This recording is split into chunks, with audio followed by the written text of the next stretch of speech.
Welcome to भाई की बहराई सब्सक्राइबर, और जिन्होंने नहीं किया वो कर दो।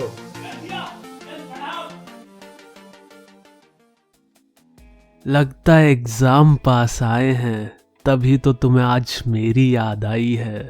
पर डरो मत, इस संकट की घड़ी में तुम्हारा भाई तुम्हारे साथ खड़ा है। मिलकर झेलेंगे इस चैप्टर को। चैप्टर का नाम है एसिड, बेस एंड सॉल्ट्स। तो शुरुआत में एसिड और बेस के बारे में पढ़ेंगे और एंड में सॉल्ट्स के बारे में। तो इन तीनों के नाम तुमने अपनी लाइफ में कभी ना कभी तो सुने ही होंगे। हाँ सर, बेस तो सुना सुना सा लग रहा है। तूने कहा सुन लिया? सर वो सलमान भाई के मुंह से सुना था, बेबी को बेस पसंद है। जब वो नाचे मुझको उसका फेस पसंद है, बेबी को बेस पसंद है। अबे घोड़ू, उस बेस की बात नहीं हो रही यहाँ। दोस्तों, दुनिया में जितने भी कंपाउंड्स हैं उनमें से कुछ एसिडिक नेचर के हैं तो कुछ बेसिक नेचर के हैं। तो अपने इस नेचर के कारण कंपाउंड्स कुछ प्रॉपर्टीज पोजेस करते हैं। पहली प्रॉपर्टी है, एसिड टेस्ट में सौर यानी खट्टे होते हैं और बेसिस बिटर यानी कड़वे होते हैं। और ये बात हमने 7th में ही सीख ली थी। वैसे मुझे कहावत याद आ गई, नीम का पत्ता कड़वा है, स्कूल का डायरेक्टर पढ़वा है। तो शायद क्या पता नीम का पत्ता बेसिक होता हो। अब बात करते हैं इंडिकेटर्स की। इंडिकेटर्स वो चीज हैं जिनकी मदद से हमें पता चलता है कि दिया हुआ कंपाउंड एसिडिक है या बेसिक। इंडिकेटर्स भी दो तरह के होते हैं, नेचुरल यानी प्रकृति की देन और सिंथेटिक यानी मानव जाति की देन।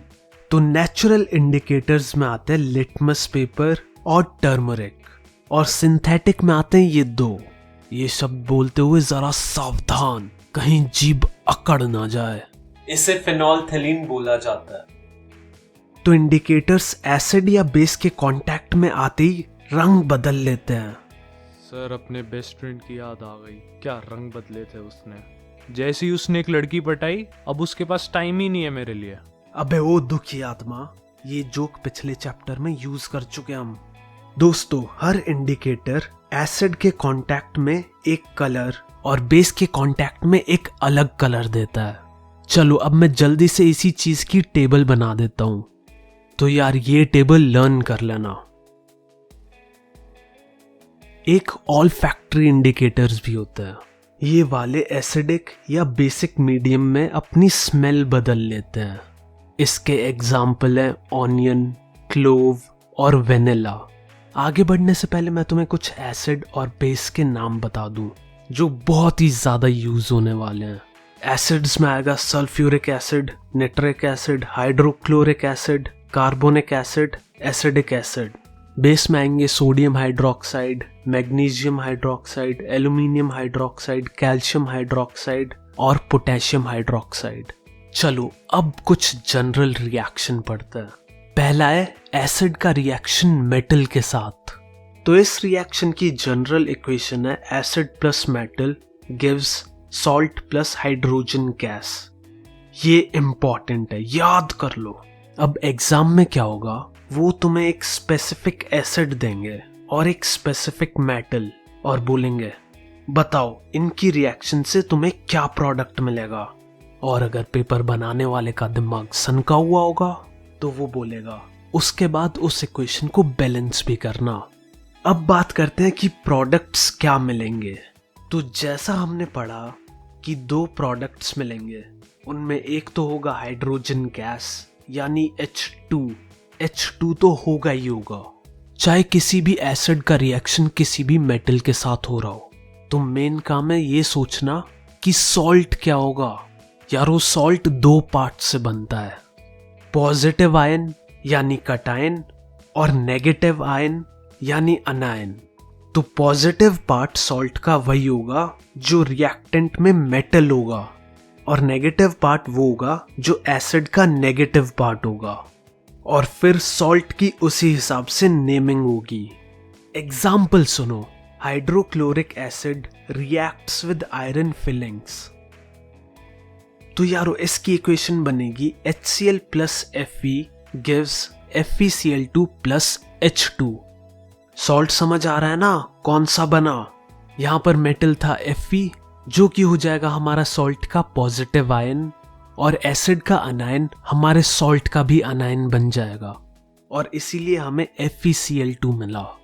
चलो एक और देखते हैं। Sulphuric acid reacts with aluminium powder. तो यारो इसकी इक्वेशन होगी H2SO4 plus Al gives Al2SO4 whole 3 plus H2। इधर भी सॉल्ट मेटल और एसिड के नेगेटिव पार्ट से बना। और भाई साहब अगर हाइड्रोजन गैस लिखना भूल गए तो आधा मार्क्स भी भूल जाना। एक चीज और, जब साइंटिस्ट लोग एसिड और मेटल का रिएक्शन करवा रहे थे तो उन्हें कैसे पता चला कि हाइड्रोजन गैस लिबरेट हो रही है? तो H2 की एक खास बात है जिससे H2 गैस की प्रेजेंस टेस्ट होती है, और वो ये है कि it burns with a pop sound. यानी जब हाइड्रोजन गैस फायर के कांटेक्ट में आएगी तो पट पट पट पट की आवाज आएगी। ऐसी आवाज तब भी आती है जब हम सर्दियों में किसी मासूम पर कोट डालकर उसे पीटते हैं। तो यारो कभी कभी ये भी पूछ लेते हैं कि which gas liberates when acid reacts with metal, तो बोलना H2। और फिर दूसरा क्वेश्चन होगा what is the test of presence of this gas, तो बोलना it burns with a pop sound. जहां गैस निकल रही है वहां कैंडल जला दो, वरना सुट्टा मारते हो तो लाइटर भी होगा।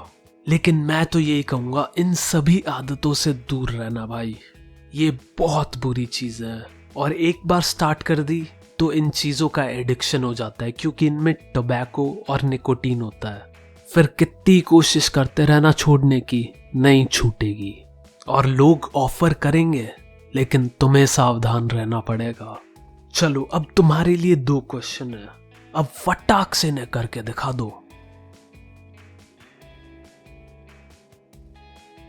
आओ, तो पहले का आंसर होगा H2SO4 plus Zn gives ZnSO4 plus H2, और दूसरे का आंसर होगा HCl plus Mg gives MgCl2 plus H2। तुरंत आना चाहिए दिमाग में, सब कुछ अभी अभी तो पढ़ा था।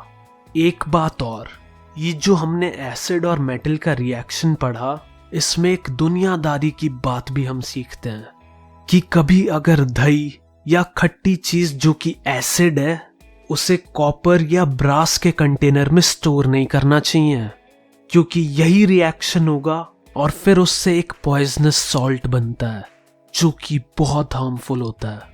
तो फ्यूचर में कंपाउंड के फॉर्मूले याद हो ना हो, पर यह बात जरूर याद करना।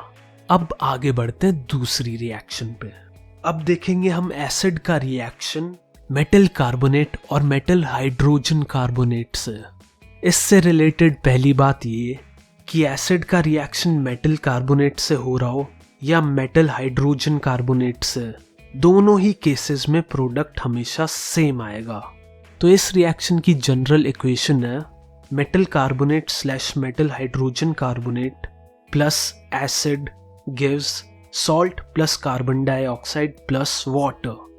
तो यार ये कोई नई चीज नहीं है, इसमें भी मेन काम यही है, सॉल्ट निकालना। एग्जाम में बोलेंगे कि फलाना एसिड को ढिनकाना मेटल कार्बोनेट से रिएक्ट करवाया गया, तो क्या कंपाउंड बनेंगे? तो 3 प्रोडक्ट बनेंगे भाई साहब, 2 तो फिक्स है, CO2 और H2O, बचा सॉल्ट। यहां पर भी सॉल्ट उसी मेथड से निकलेगा जैसे हमने एसिड और मेटल वाली रिएक्शन में निकाला था। जिसको मेथड याद नहीं आ रहा उसे वीडियो में 2 मिनट पीछे जाने की बिल्कुल जरूरत नहीं है, बल्कि उसे तो जूता गीला कर कर अपने माथे पर मारना चाहिए। ऐसे कैसे काम चलेगा भैया, अभी 2 मिनट पहले सिखाया था। एसिड का नेगेटिव पार्ट और मेटल का पॉजिटिव पार्ट दोनों को उठाओ और चिपका दो, मिल गया तुम्हें तुम्हारा सॉल्ट। चलो एग्जाम्पल देखो, Na2 plus CO3 plus HCl gives NaCl plus CO2 plus H2O।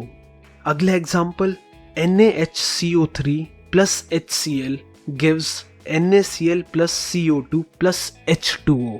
तो यहाँ पे सॉल्ट कैसे बना? एसिड का हमने नेगेटिव पार्ट उठाया जो कि था Cl, और मेटल कार्बोनेट से हमने मेटल उठाया यानी उसका पॉजिटिव पार्ट जो कि था Na, और उन दोनों को आपस में चिपका दिया, मिला NaCl, और यही हमारा सॉल्ट है। एक बात और, जरूरी नहीं है डायरेक्ट क्वेश्चन आए, क्या पता क्वेश्चन में बोले कि दो लोगों के रिएक्शन से ये सॉल्ट और गैस मिली, तो बताओ किन दो लोगों का रिएक्शन हुआ था।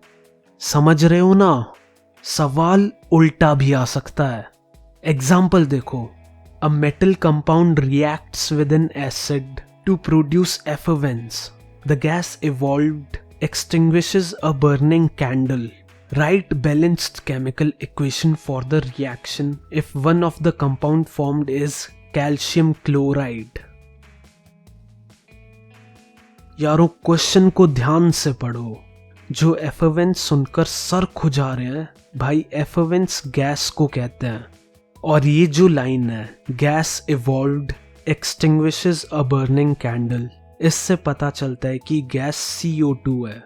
या फिर वो इसकी जगह ये भी कह सकते हैं this gas turns lime water milky, तो इससे भी समझ जाना कि गैस CO2 है। और क्योंकि CO2 निकली है तो इसका मतलब मेटल कार्बोनेट वाली रिएक्शन हुई है।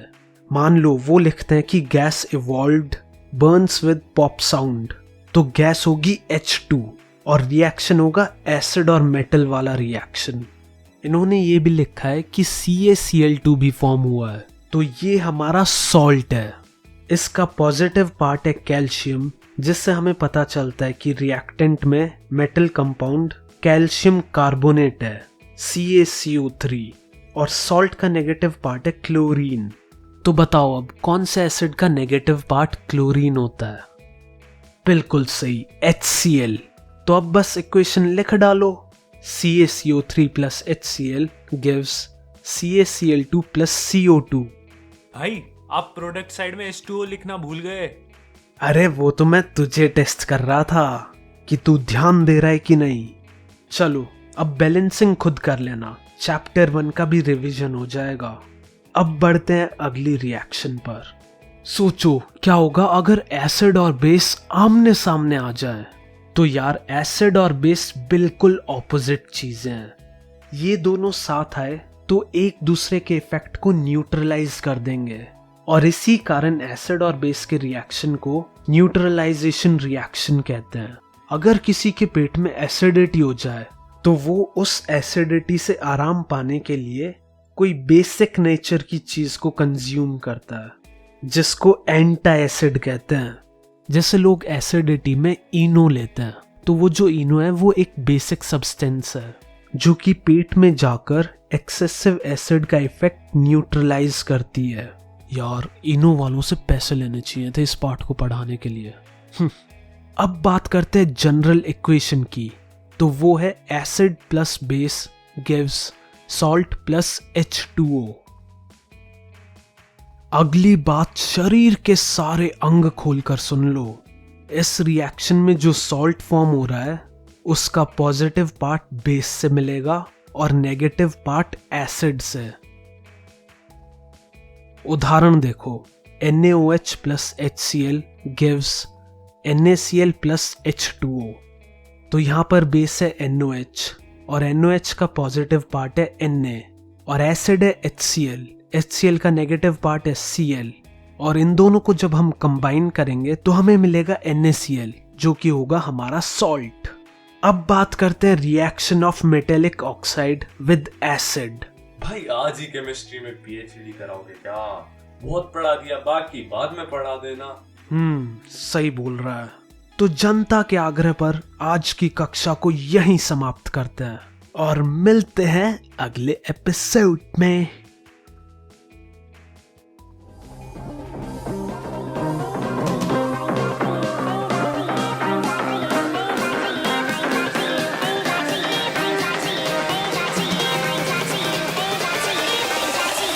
Crack it.